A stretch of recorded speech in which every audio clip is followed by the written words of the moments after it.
జాతీయ ఉపాధి హామీ పథకంలో మహాత్మా గాంధీ పేరు తొలగించడాన్ని నిరసిస్తూ ఇవాళ రేపు ఏఐసీసీ ఆధ్వర్యంలో రాష్ట్ర వ్యాప్తంగా నిరసనకు పిలుపునిచ్చింది టీ కాంగ్రెస్. గాంధీ కుటుంబంపై బీజేపీ కుట్రలు చేస్తుందని, ఈ కుట్రలను తిప్పికొట్టాలని ఆందోళన చేపట్టింది. ఇందులో భాగంగా సికింద్రాబాద్ ప్యారడైజ్ దగ్గర ఉన్న గాంధీ విగ్రహం దగ్గరకు ఆందోళన దిగారు కాంగ్రెస్ నేతలు.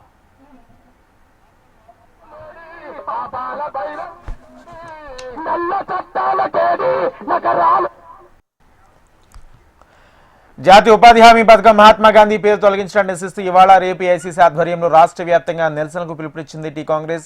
గాంధీ కుటుంబంపై బీజేపీ కుట్రలు చేస్తుందని, ఈ కుట్రలను తిప్పికొట్టాలని ఆందోళన చేపట్టింది. ఇందులో భాగంగా సికింద్రాబాద్ ప్యారడైజ్ దగ్గర ఉన్న గాంధీ విగ్రహం దగ్గర ఆందోళనకు దిగారు కాంగ్రెస్ నేతలు. ఇదే అంశానికి సంబంధించి పూర్తి సమాచారం మా ప్రతినిధి ప్రేమ్ అందిస్తారు. ప్రేమ్.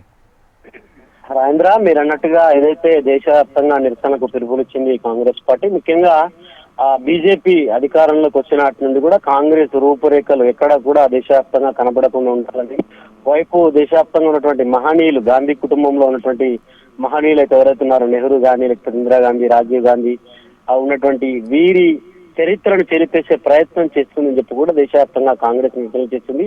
మొన్నటికి మొన్న కేంద్ర ప్రభుత్వం తీసుకున్నటువంటి ఏదైతే నరేగా పథకం, మహాత్మా గాంధీ గ్రామీణ ఉపాధి హామీ పథకంలో భాగంగా ఆ పేరును ఒకవైపు మారుస్తూ తీసుకున్నటువంటి నిర్ణయంపై కూడా పెద్ద ఎత్తున నిరసనలు వ్యక్తం చేస్తున్నారు. దాంట్లో భాగంగా తెలంగాణ మన రాష్ట్రానికి వచ్చేసరికి ఇవాళ రేపు 2 రోజులు కూడా అయితే నిరసనలు చేపట్టాలని చెప్పి భావించింది. దాంట్లో భాగంగా ఇవాళ హైదరాబాద్ ఏదైతే ప్యారడైజ్ దగ్గర ఉన్నటువంటి గాంధీ విగ్రహం దగ్గర నిరసన కార్యక్రమాన్ని చేపట్టింది. దాంట్లో ఇన్ఛార్జ్ మీనాక్షి నటరాజన్తో పాటు పిసిసి చీఫ్, ముఖ్య నేతలంతా కూడా పాల్గొన్నారు. రేపు రాష్ట్ర వ్యాప్తంగా అన్ని జిల్లా కేంద్రాల్లో మహాత్మా గాంధీ విగ్రహాల దగ్గర నిరసన కార్యక్రమాలు చేపట్టాలని చెప్పి పిసిసి చీఫ్ పిలుపునిచ్చారు. దాంతో పెద్ద ఎత్తున దేశవ్యాప్తంగా నిరసనలు కొనసాగుతున్నాయి.